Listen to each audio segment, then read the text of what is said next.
The UK's Foreign Secretary was greeted by the First Minister of Wales outside the Welsh National Assembly building in Cardiff. He was visiting the Welsh capital as part of his long-term outreach programme to engage with people around the UK. Inside the Assembly Hall, he heard about the work of the International Learning Opportunities Programme in Wales and how they were helping communities in Africa. Tackling global poverty needs to be done in true partnership between the developing countries and their public service sector. We need to help them to build stronger public services in their own countries, and Welsh volunteers in our ILO scheme are doing that in a very hands-on way by sharing their experiences with their sub-Saharan Africa opposite numbers to improve service delivery to some of the most impoverished African communities, but with this add-on benefit to the Welsh public service managers involved by recharging their batteries, taking them out of their comfort zone and challenging them to really think about the way they do their business and to find different ways of carrying out their functions. One of those involved in the scheme spelt out the benefits it had brought her, both personally and professionally. I worked with a non-governmental organisation for 7 weeks, and from a personal perspective I gained a better cultural understanding of the Ghanaian way of life, and also just to be a bit more patient perhaps in a working environment. On behalf of the sort of host organisation, they really benefited because I was able to transfer management skills and really embed some of the project management skills within their day-to-day work. For one member of the British Lions rugby union team who returned after their tour of South Africa, it had been an emotional experience coaching youngsters in Alexandra Township. Going up to this place was a shock in my eyes to see what they lived in, how they were, well, how can I say, they were tin sheds, how they were living in.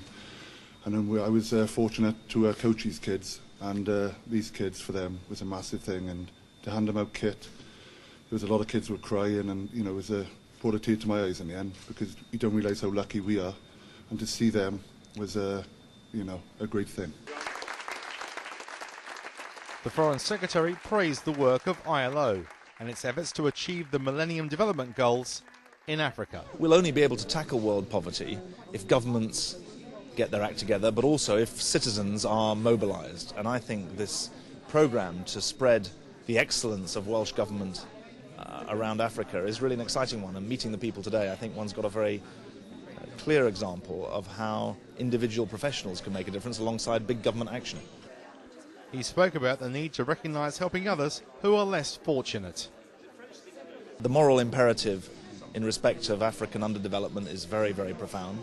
There are many, many millions of people there whose opportunities are stunted by the lack of opportunity, and we need to make sure that we're part of the global coalition to do the right thing.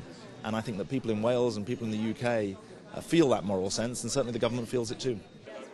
He also outlined the need to eradicate poverty and its source. We have to overcome poverty, but we also have to tackle the roots of poverty.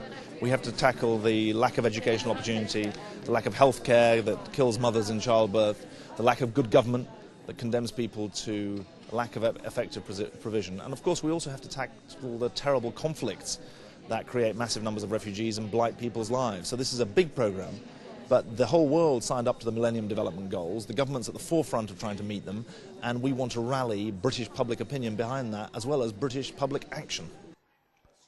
Later, he was at Cardiff City Hall to meet the members of the Welsh Yemeni community and talk to them about security issues and British aid to the Yemen. Britain has a number of Yemeni communities, many of them 100, 150 years old from our old seafaring traditions. The Yemeni communities here, and I know this from my own constituency, are very worried about the situation in the Yemen. They're concerned about political, economic, security instability. I wanted to talk to them about how we were channeling development aid into Yemen, about £50 million a year, and also how we want to work politically to preserve the unity of Yemen, but also to help the efforts to tackle the security problems that exist there. He then engaged with Welsh Muslims and discussed a number of pressing issues, including the Middle East, Palestine, Afghanistan, the media, and building new relationships between Muslim and non-Muslim states. It's very important that we engage all the citizens of Britain, Muslims included, in the foreign policy debate, but it's also important that we build coalitions with Muslim-majority countries around the world. I think the keys are respect founded on proper understanding, because I don't think those labels of moderate and extremist do justice to the diversity of Islamic thought. Second, that we support reform, because there are big reform movements around the Islamic world, notably in Pakistan and Bangladesh, two countries that have moved to civilian government in the last year. And thirdly, we need to tackle the big grievances that continue to exist about the absence of a Palestinian state, about the killings in Darfur, and about the struggle for security in Afghanistan. That's what the issues have been about today. And in today's world, he felt there was global risk that needed to be tackled together. This is a small planet with a lot of shared opportunities, but some big shared risks. And we're not going to be able to tackle those shared risks, whether they be about the economy or climate change or security, unless the West and Muslim-majority countries learn to work together. And that sort of coalition is hard to build, but desperately needed. It's this type of engagement that the British government is keen to expand and develop, meeting with members of ethnic communities around the UK and listening to their views and opinions, as well as explaining the UK's position on key foreign policy issues.